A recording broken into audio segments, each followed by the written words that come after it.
Bismillahirrahmanirrahim.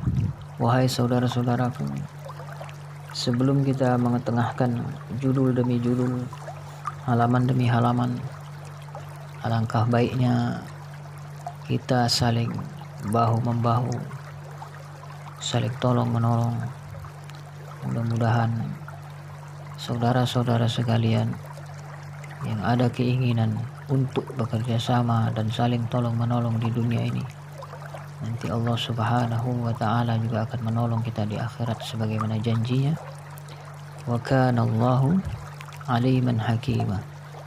Allah akan senantiasa mengetahui siapa-siapa orang-orang yang benar-benar bersungguh-sungguh untuk agamanya, dan Allah Maha Bijaksana menolong hamba-hambanya.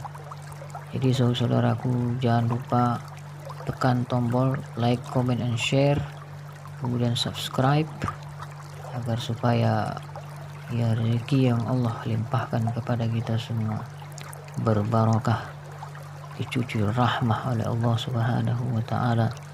Kemudian Allah kumpulkan kita di jannah, di surga yang Allah janjikan. Allahu fi aunil abdi ma kana al-abdu fi auni akhi.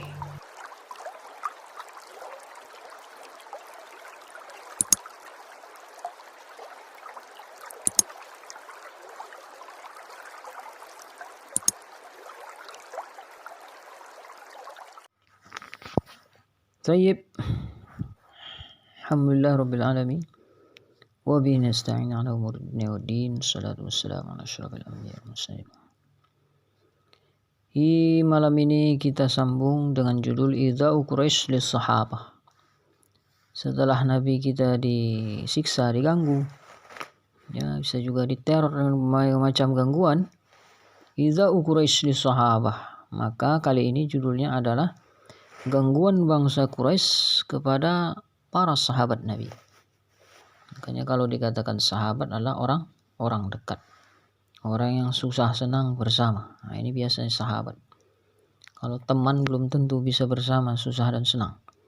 Kalau sahabat ini dia merasakan apa yang dirasakan dia sahabat lainnya. Nah, ini kita lihat di poin pertama. Lamma ra'at Quraisy, ketika melihatlah bangsa Quraisy, anna Rasulullah SAW, bahwasanya Nabi Muhammad SAW asbaha azizan muhtaraman, beliau memiliki karismatik, ya, beliau memiliki kemuliaan, muhtaraman, dan sangat dihargai di kalangan para sahabat. Imtana'un adha, mereka malah secara terus-menerus menghalangi, an adahu, kemudian mengganggunya. Sudah menghalangi, mengganggu, ya, menggagalkan setiap apa saja yang beliau sampaikan.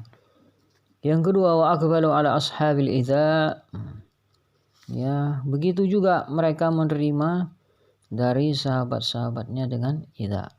Artinya apa? Para sahabat Nabi juga diganggu, otomatis itu. Ya, mereka yang betul-betul membela Nabi, ya, bil idza, maka para sahabatnya juga diganggu. Wala siyamal mustada'afin, terlebih-lebih kaum du'afanya, ya, yatim piatu, ya kan, budak-budak yang ikut masuk Islam. Inilah mereka kan lemah. Nah, yang lemah-lemah inilah dia akan kali kayak mana biasa, biar supaya menyerah, biar supaya yang lemah-lemah ini ya balik murtad, ya kan, kembali ke agama jahiliyah. Nah, apakah nanti budak-budak yang masuk Islam ini akan berubah agamanya? Sebalik, justru kaum yang lemah ini Allah titipkan dalam hati mereka kekuatan ruhul jadid, ruhul jihad, alladzi la nasira lahum, yang mereka itu tidak ada penolong bagi mereka. Kalau kita analogikan, ini orang lemah mana bisa buat apa-apa. Dicambuk, dipijak, diseret, dianiaya, ya pasti dia nggak bisa melawan, ya kan. La nasira lahum, tidak ada pasti yang membantu mereka. Yang ketiga, fa akhadat kullu qabilatin tu'adzibu man aslama minha, maka mengambillah setiap suku-suku dengan siksaan, man aslama minha, atau siapa yang mau didahulukan, diselamatkan bil habs, ya, dengan penjara misalkan, ditahan selera makannya, diembargo, wadorb, dengan pemukulan yang sadis, tidak manusiawi, walju, dibuat lapar, nggak dikasih makan, ya, dijemur di tengah terik matahari, wal atos, ya, tetes air segar pun tidak diberi, hatta saral wahid minhum, sampai jadilah salah seorang di antara mereka, yang di antara para sahabat Nabi, budak-budak orang-orang miskin ini, la yastati' al julus, nggak bisa lagi duduk, nggak dikasih makan, ya kan, disiksa habis-habisan. Nah, inilah resikonya menjadi pengikut para nabi. Wala yadri ma yaqul, nggak bisa lagi ngomong, udah keluh lidah itu udah dikibali, udah dihantami, min syiddatil azab, karena dahsyatnya aniaya yang mereka lakukan, kezoliman yang mereka buat.